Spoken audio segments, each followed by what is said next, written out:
বিচ্ছেদের 4টা বছর পর হঠাৎ একদিন তোমার মেসেজ এলো আমার সিম নম্বরে, কেমন আছো? যখন নোটিফিকেশনটা দেখলাম, আমার বুকে কেমন জানি একটা ব্যথা অনুভব করলাম। আমার পুরো পৃথিবী মুহূর্তের মধ্যে এলোমেলো হয়ে গেল। মেসেজটা খুব ছোট ছিল, কিন্তু আমার খারাপ লাগাটা ছিল সমুদ্র সমান। খারাপের জন্য লাগেনি এতদিন পর তুমি মেসেজ দিয়েছ, এজন্যও লাগেনি তোমার স্মৃতি চোখে ভেসে উঠেছে।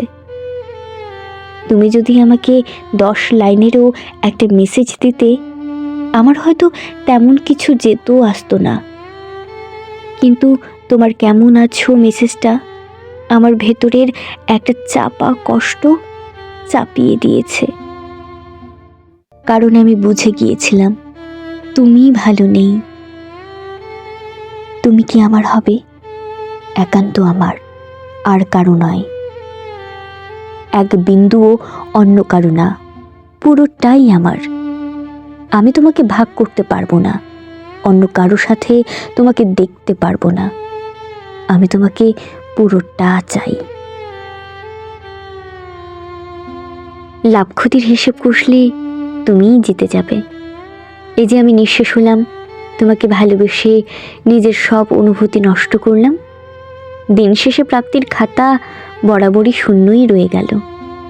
তোমার কাছে ভালোবাসা মানে সব কিছু মেনে নেওয়া।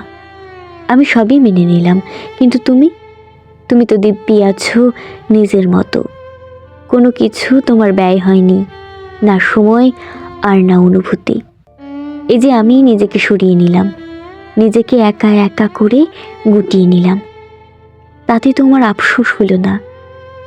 দিন শেষে তুমিই পূর্ণ রইলে, আমার আমি শূন্য। স্মৃতিরা বড্ড বেহায়া, যার সাথে কথা বলার কোনো অধিকার নেই। স্মৃতির পাতায় তার সাথেই আমাদের সব থেকে বেশি কথোপকথন হয়। আমি তোমাকে ভালোবাসি, জানি না কিভাবে, কখন বা কোথা থেকে। আমি তোমাকে ভালোবাসি সরলতায়, কোনো দ্বিধা বা গর্ব ছাড়া। আমি তোমাকে এইভাবেই ভালোবাসি, কারণ আমি অন্য কোনোভাবে ভালোবাসতে জানি না। যেন আমি বা তুমি আলাদা নই, এত ঘনিষ্ঠ যে তোমার হাত আমার বুকে রাখলে তা হয় আমার হাত, এত ঘনিষ্ঠ যে আমি ঘুমালে তোমার চোখ বুঝে আসে। চলো দেখা করি ভিড়ের বাহিরে, কোলাহল নেই, এমন শান্ত শীতল খোলামেলা একটা পরিবেশে। আলগোছে বাতাস ছুঁয়ে যাবে আমাদের, উড়ে নিয়ে যাবে আমাদের দুঃখ সব। বুকের ভেতর অভিমানের যে পাহাড়টা আছে, কষ্টের যে স্রোত বয়ে যায় প্রতিনিয়ত, চলো তা আমরা ভেঙে ফেলি। মৌনতা ভেঙে চলো মন খুলে দুজনে কথা বলি।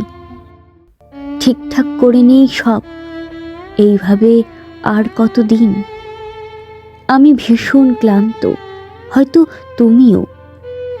জানো, এই বিধ্বস্ত পৃথিবীতে একটা শান্তিময় সহজ জীবন ছাড়া আমার আর কিচ্ছু চাওয়ার নেই, কিচ্ছু না। আমার কথা তোমার মনে পড়বেই, কারণ আমি তোমাকে ঠকাইনি। যেহেতু ঠকাইনি, একদিন আফসোস করবে। তবে একটা কথা মনে রেখো, আমি তোমাকে ভালোবেসেছি।